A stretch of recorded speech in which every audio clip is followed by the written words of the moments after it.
Welcome back guys to fifth episode of technical analysis series. तो पिछले video में हमने देखा था time frame, various time frame क्या होते हैं। तो इस वीडियो में अभी हम देखने वाले हैं सपोर्ट एंड रेजिस्टेंस क्या होता है, ट्रेंड लाइंस क्या होते हैं। तो चलो फटाफट से वीडियो स्टार्ट करते हैं और स्क्रीन पे जाते हैं। तो टेक्निकल एनालिसिस में सबसे जो इम्पोर्टेंट पार्ट है वो है सपोर्ट एंड रेजिस्टेंस। तो जैसे कि आप देख रहे हो यहाँ पे स्क्रीन पे, आ, यहाँ पे एक चार्ट दिखाई दे रहा है आपको, और ऊपर की तरफ ये जो ब्लैक लाइन है इसको हम रेजिस्टेंस कहते हैं, और नीचे की तरफ जो ये ब्लैक लाइन है इसको हम सपोर्ट कहते हैं। तो इसको रेजिस्टेंस और सपोर्ट क्यों कहते हैं? बिकॉज देखो, जब प्राइस यहाँ से ऊपर गई और ऊपर यहाँ से रिजेक्शन लेने के बाद एक सेलिंग आई, उसके बाद अगेन सेम लेवल पे जाके यहाँ से रिजेक्शन लेने के बाद प्राइस नीचे आया, मतलब जो ये लेवल बनी है ये एक रेजिस्टेंस का काम करेगी। रेजिस्टेंस मतलब प्राइस को रेजिस्ट करेगी और वहाँ से प्राइस नीचे आने की पॉसिबिलिटी। नीचे की तरफ देखो, यहाँ से प्राइस ने बार बार बाउंस लिया है, तो ये बाउंस वाला जो लेवल है इसे हम सपोर्ट कहते हैं, बिकॉज प्राइस वहाँ से सपोर्ट लेके ऊपर की तरफ जा रही है। तो सपोर्ट एंड रेजिस्टेंस का मतलब यही है कि जहाँ से प्राइस को सपोर्ट मिले, मतलब डिमांड मिले। तो अगर किसी भी स्टॉक या फिर इंडेक्स को नीचे की तरफ से एक लेवल से डिमांड मिलती है, मतलब वहाँ से बायर्स एक्टिव होते हैं, तो उस एरिया को हम सपोर्ट कहते हैं। एंड ऊपर की तरफ अगर किसी स्टॉक को रिजेक्शन मिलता है, मतलब सप्लाई मिलता है, मतलब वहाँ पे सेलर एक्टिवेट हो जाते हैं, उस एरिया को हम रेजिस्टेंस कहते हैं। तो ये पिक्चर में आपको दिखाई दे रहा होगा, ये प्राइस एक अप ट्रेंड में यहाँ से प्राइस ने एक हाई मारा, और हाई मारने के बाद प्राइस नीचे की तरफ आई। तो ये जो ऊपर का एरिया है ये एक रेजिस्टेंस बन गया। उसके बाद जहाँ से प्राइस ने सपोर्ट लिया वो हम सपोर्ट करके मार्क करेंगे। अगेन प्राइस ने ऊपर की तरफ गया और प्रीवियस रेजिस्टेंस ब्रेक करने के बाद ये न्यू रेजिस्टेंस बना है। यहाँ से प्राइस ने अगेन सेलिंग दिखाई एंड नीचे की तरफ यहाँ से बाइंग। तो जहाँ पर सेलिंग आ रही है जिस पॉइंट से, वो एक रेजिस्टेंस का काम करेगी, और जहाँ से सपोर्ट मिल रहा है मतलब बाइंग आ रही है, वो सपोर्ट का काम करेगी। तो मतलब सपोर्ट एंड रेजिस्टेंस क्या हुए, स्टॉक्स या फिर इंडेक्स स्विंग में जाते हैं। अगर ऊपर की तरफ एक स्विंग लगता है और नीचे आती है प्राइस, तो ऊपर का जो स्विंग होता है वो रेजिस्टेंस का काम करेगी, और नीचे की तरफ प्राइस आने के बाद जहाँ से बाइंग आती है, जहाँ से डिमांड आती है और प्राइस ऊपर की तरफ जाती है, वो एक सपोर्ट का काम करेगा। तो अभी हम चार्ट पे आ चुके हैं, ये निफ्टी 50 का चार्ट है। तो निफ्टी 50 के चार्ट पर हम सपोर्ट रेजिस्टेंस मार्क करेंगे। तो जैसे कि आप यहाँ पे देख रहे हो, यहाँ पे इंडेक्स ऊपर की तरफ गया है। तो इस सेक्शन में यहाँ पे देखो, आपको टूल्स मिलते हैं, उसमें हॉरिजॉन्टल लाइन वगैरह है। तो हॉरिजॉन्टल लाइन आप सिलेक्ट किए, उसके बाद यहाँ पे हम सपोर्ट मार्क करेंगे। तो देखो यहाँ पे एक बार निफ्टी ने यहाँ से बाइंग आई थी, इसके लिए हमने ये सपोर्ट का एरिया मार्क किया। उसके बाद ये वाला यहाँ से एक बाइंग आई थी, उसके बाद ये वाला। तो जहाँ जहाँ पे स्विंग लो बन रहे वो सपोर्ट का काम करेगा, तो हम सपोर्ट मार्क करेंगे। एंड रेजिस्टेंस के लिए हम स्विंग हाई, मतलब जहाँ से सेलिंग आई है। तो यहाँ पे देख सकते हो प्राइस यहाँ से ऊपर जाने के बाद इस पॉइंट से सेलिंग आई थी, तो ये हमारा रेजिस्टेंस बन गया। इसे हम रेड लाइन से ड्रॉ करेंगे। उसके बाद ये वाला एरिया जो है, यहाँ पे इस यहाँ से सेलिंग आई थी, उसके बाद यहाँ से सेलिंग आई थी, उसके बाद यहाँ से सेलिंग आई थी। मतलब जिस जिस पॉइंट से सेलिंग आ रही है वो रेजिस्टेंस का काम करेगी, वहाँ पे हम मार्क करेंगे रेजिस्टेंस को। एंड जहाँ से प्राइस ऊपर की तरफ जा रही है वो लो हमारा सपोर्ट होगा। तो ये सपोर्ट का support line and resistance line हो गई। तो हमेशा सपोर्ट एक एग्जैक्ट लाइन पे नहीं होता, एक जोन भी होता है, मतलब एक पर्टिकुलर एरिया होता है, वहाँ से सप्लाई जोन होता है, या फिर पर्टिकुलर एरिया से डिमांड जोन होता है। तो हम पर्टिकुलर एरिया मार्क करने की कोशिश करते हैं अब। तो ये जगह देखो, ये मैं एक जोन मार्क कर रहा हूँ। तो ये जोन से आपको दिखाई दे रहा होगा कि प्राइस ऊपर की तरफ जा रही है, यहाँ से एक बार ऊपर गई थी, यहाँ से गई ऊपर, यहाँ से, एंड इसी एरिया पे सपोर्ट ले रही है। मतलब ये जो जोन है ये सपोर्ट का जोन है, मतलब यहाँ पे सप्लाई जोन है, सॉरी डिमांड जोन है। तो डिमांड जोन मतलब क्या है, जब जब प्राइस इस जोन पे आ रही है, यहाँ से डिमांड बढ़ रही है बायर्स की, एंड यहाँ से बायर्स प्राइस को बाय करके मतलब इंडेक्स को बाय करके ऊपर की तरफ जा रही है। तो ये हमारा हो गया डिमांड जोन।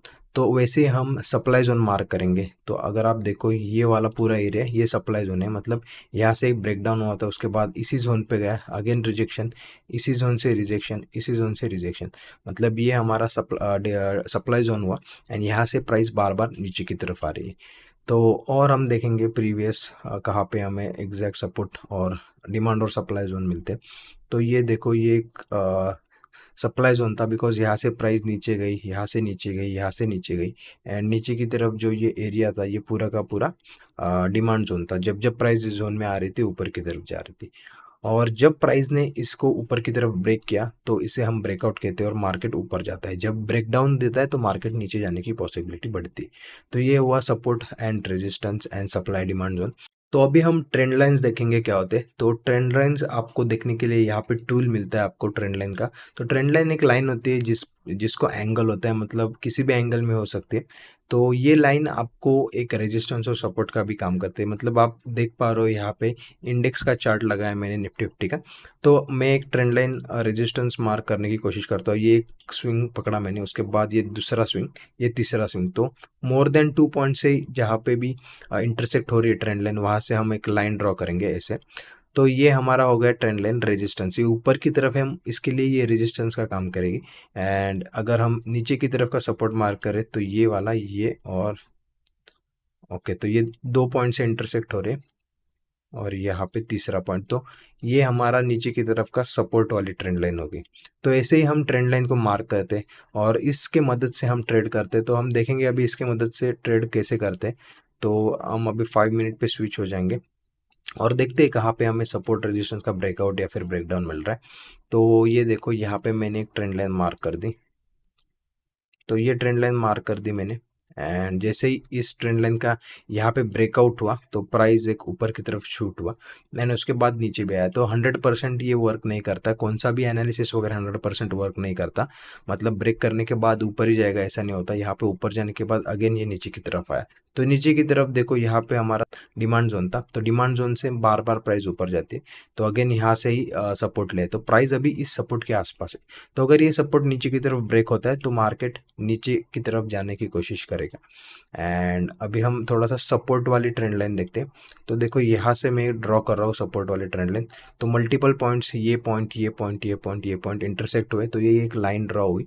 एंड ये नीचे की तरफ लाइन है सपोर्ट के, मतलब प्राइस के नीचे है, तो इसके लिए सपोर्ट का काम करेगी। और जैसे ही ये लाइन ब्रेक हुई, देखो यहाँ से एक फॉल आया एंड उसके बाद कंटिन्यूसली मार्केट नीचे की तरफ ही है।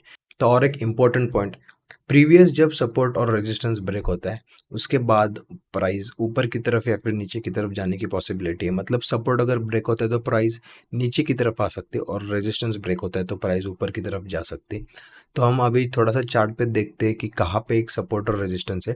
यहाँ पे देखो एक रेजिस्टेंस था, मतलब प्राइस ने 2 बार रेजिस्टेंस लिया था, उसके बाद प्राइस नीचे।